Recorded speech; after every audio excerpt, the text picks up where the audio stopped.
If we look to the Qur'an, we'll find that 3%, you just take all the verses in the Qur'an that are of a legal nature, and then count all the verses of the Qur'an, take the quotient, and you'll find out that about 3% of them are commands and prohibitions, divine commands and prohibitions. 97% of the Qur'an teaches ethics, the relationship between God and man, the purpose of life, morality, other truths as well. The history of nations in the past teaches us how to be self-critical, how to use reason and faith, the extreme importance of using reason and faith, teaches many, many major themes. You know what I was taught when I became a convert? Rules, rules, rules. If I hadn't studied this religion myself and entered this religion and all I received were rules, rules, rules, I would have left it the next day. Thank God I read the Qur'an first.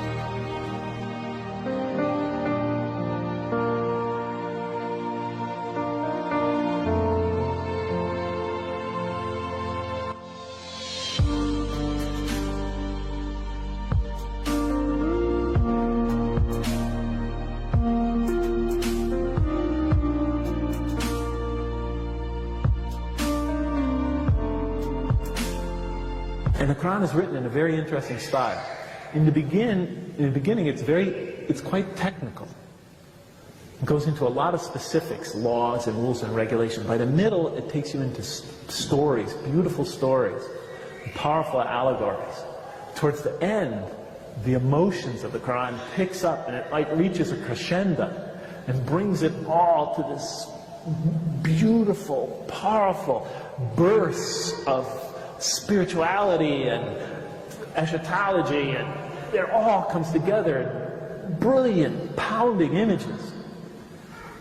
And by the time I was getting towards the end of the Qur'an, as my atheism began to fade away, I began having these powerful spiritual moments when I felt I was in the presence of this tremendous divine embrace.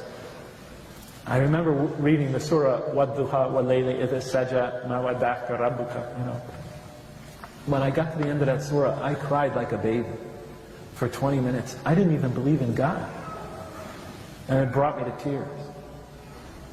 And you know, I would try to deny these experiences as I was having them. I would try to step on them. They just kept coming.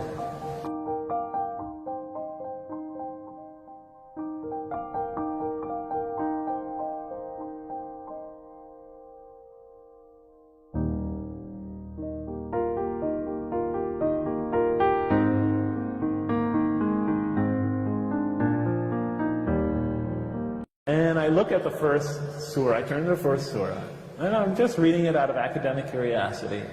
And it's obviously a hymn of praise to me. It's like a psalm for those of you who know the Bible. At least it starts that way. In the name of God, the merciful, the compassionate, all praise be to God, ruler of all worlds, master of the king or master of the day of judgment. Actually, the day of requital, the day of recompense, the day when counts are settled. To you alone, and then it goes on from there. And I'm reading it, and I'm thinking, oh, a hymn of praise, a psalm. And I get to the end of it, and then as I get to the end of it, I realize, oh, the last few lines slipped made a subtle transition into a prayer for guidance.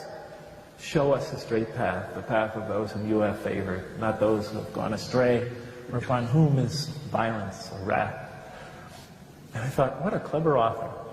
You know, he tricked me into making a prayer for guidance, a supplication for guidance. Clever man. So I assumed that, of course, the Qur'an had a human author. So I turn to the next surah, and it begins Alif, Lam, Mim, 3 Arabic letters.